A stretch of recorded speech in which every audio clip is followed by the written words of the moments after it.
It's that time again, 8:30 on a weekday. Must be drinks coach.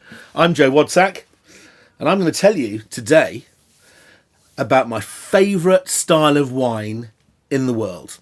And we can't muck about today. 10 minutes is not long to tell you what is basically half the story of sherry. Yes, sherry is Joe Wadsack's favourite wine. That might surprise some of you. Certainly won't surprise some others of you. It's the most amazing drink. And I think it's because it just makes all food taste amazing. It's just... There's a reason why tapas bars are successful. It's not just the food, trust me. I mean, if you go to a Tasca on the high street and you have a glass of sherry with some albondigas, some meatballs, and this and that and the other thing, and some garlic rubbed bread with tomatoes and some olives. Can't have sherry without olives. It's just the most amazing experience. And if I had a choice of going anywhere in London to eat, 9 times out of 10, if it's supposed to be a treat, I love the informality and the sheer class and quality of some of the most fantastic tapas bars we have in London. Shout out to Barafina. I hope you survived this. Okay.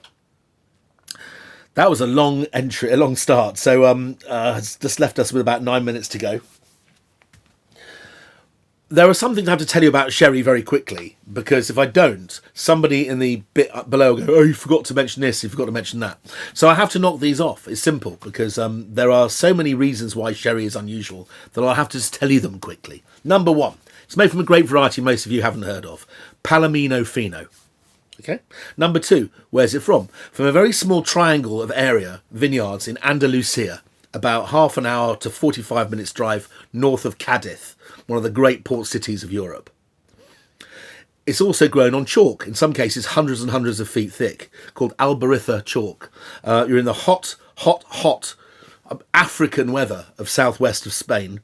And the only reason why Palomino can manage to produce wines of such freshness and acidity is they're in chalk soil, which can hold on to water even in almost Martian heat. So, the other thing I have to tell you is that the way the wine is aged is very different. The wine is put into barrels, having been fortified. So you get a wine that's about 11% alcohol, and it's high in acid. Then they add a mixture of wine and booze together to get it up to 15%. This mix is called mita and mita. And then they add it to the wine that's already finished fermenting. Then they put it into barrels. But the barrels aren't filled up. They're about 2/3 full. So the wine is exposed to the air. But very quickly, especially at this time in spring, yeast particles that are indigenous in the air fall onto the surface of the wine and start feeding on the alcohol and the amino acids and sugars, whatever are in the wine, produce this thick white layer called a floor. So the wine is then locked off. It's actually airtight. It doesn't oxidize because it's got to breathe through this floor layer, which creates what we call biological aging or bacterial aging in the wine, which creates all the incredible flavours that you get in sherry. Now, I'm showing you the 3 basic young styles of sherry, the sherry that people mostly drink, especially in restaurants. They're quite pale in colour. I mean, that's very pale. That's muscadet pale, sparkling wine pale. After this, the wines, this floor layer, after the wines achieve a certain level of alcohol, the floor layer tends to die, and you end up with the wine starting to go brown. And all the wines I'm not mentioning today are the brown styles: Amontillado, Oloroso, Palo Cortado, and the sweet styles, the brown styles. Okay, still got 6.5 minutes to tell you about my 3 lovely companions here. Starting off with Domecq San Luca Manzanilla. This was only launched last month. It's a UK exclusive at the moment. It's a shade over a tenner, I believe, about £11. It's brilliant, and it's made by González Bias, the world's largest sherry, the most significant sherry producer, who have bought the most significant name in sherry, which is the Domecq sherry brand. Beltran Domecq is still alive, the great living kind of figurehead of sherry, and is the father-in-law of a good friend of mine called PJ. They went to a town called San Luca de Barrameda on the coast, to a place called Delgado Thulata, and bought wine from a bodega, a cellar, where this wine had been aged. Now, this is a Manzanilla.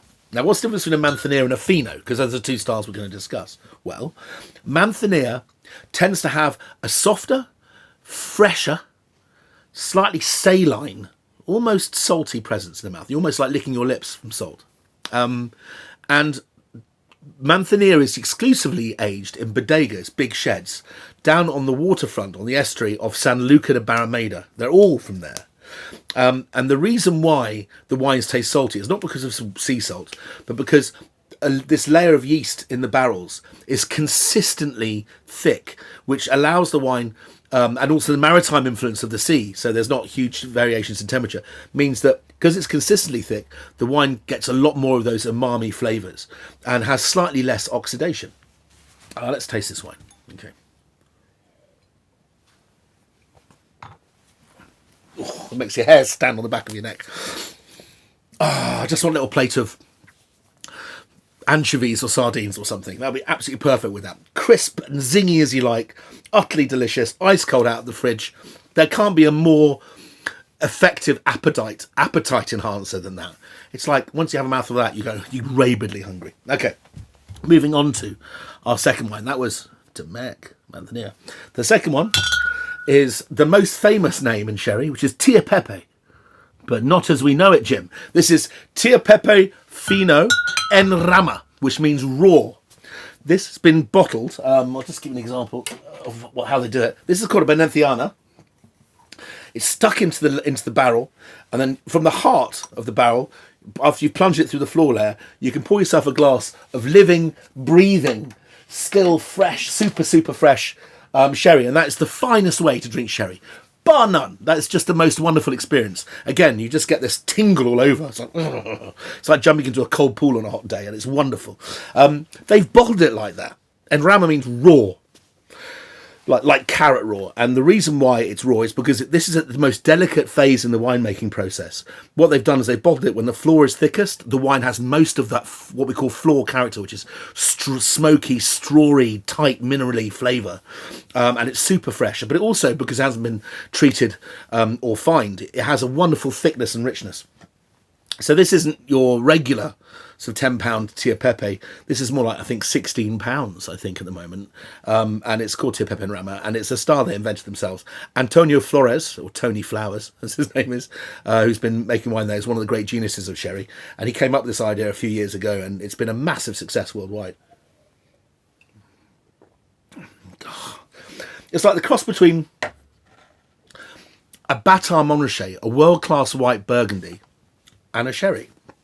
Has a creaminess to it which is off the hook extraordinary, and I can't think of a better drink with roast chicken than that, frankly. If you barbecue a chicken, you can barbecue chicken by putting it on a can of cider or beer. I might just do that with sherry. I think the results would be spectacular. Coming on to the last one, we've still got a couple of minutes to go.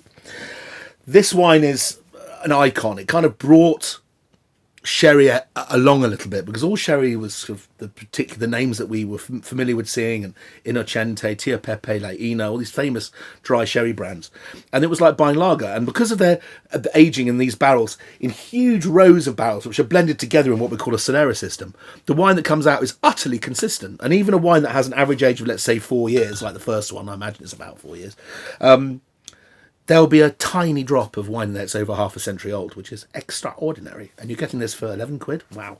Okay, so this last one is made by another icon of the industry, and he was the guy that really, really forced the issue on drinking Manzanilla, because everyone was drinking Fino. Manzanilla was less well known. Is this wonderful man who's, I don't want to guess how old he is, but he's a Peter Pan of a man. Very small, very slight, and he still rides in the flat racing season in Manzanilla and all over Spain.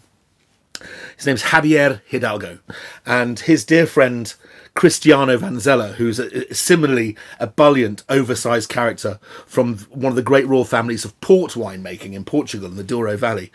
They got together to plant a vineyard in a place in the Triangle, in one of the finest vineyard spaces called Miraflores, and they replanted or planted from scratch a huge vineyard where the vines are very, very far apart, so the vines don't have to compete too much with water, giving the vines a much better balance of competition. They don't struggle so much. And the wines were aged in their own special bodega. This wine is what we call a Pastrana Manzanilla Pasada. I don't know if you see that there. Manzanilla Pasada means it's not quite Manzanilla anymore. It's starting to turn into the next stage. Kind of, this is the segue into Sherry Part 2. But while we're in Sherry Part 1, It's a wine that's just starting to change colour. Oh my God, it's just starting to change colour. Has a taste of beautiful roasted Kenya or Ethiopian coffee, very delicate, old school Arabica coffee. The French call this flavour, torréfaction, roasted coffee. And has an incredibly long flavour, and the richness goes out here somewhere. It's got enough acidity that everything's tingling like mad, but I'm left with this incredible mouthful of umami. This is just sensational with things like stir-fried Chinese beef, like Szechuan beef or beef with ginger and spring onion. I can't think of a better match, frankly. It's rich enough to go with all sorts of things. Roast spicy pork, very strong cheeses. If you have an aged manchego, it's particularly fantastic with this style. Also, don't forget when you're making a Bloody Mary, Harry Craddock's recipe from the Savoy cocktail book requires you to put a capful of sherry in the drink. And you're much better off putting a slightly older sherry, like a Manzanilla Pasada or a Amontillado in there. But a true Bloody Mary has to have a little bit of sherry in it too. Anyway, hope you enjoyed that. That's all the time I had. I'll see you next time.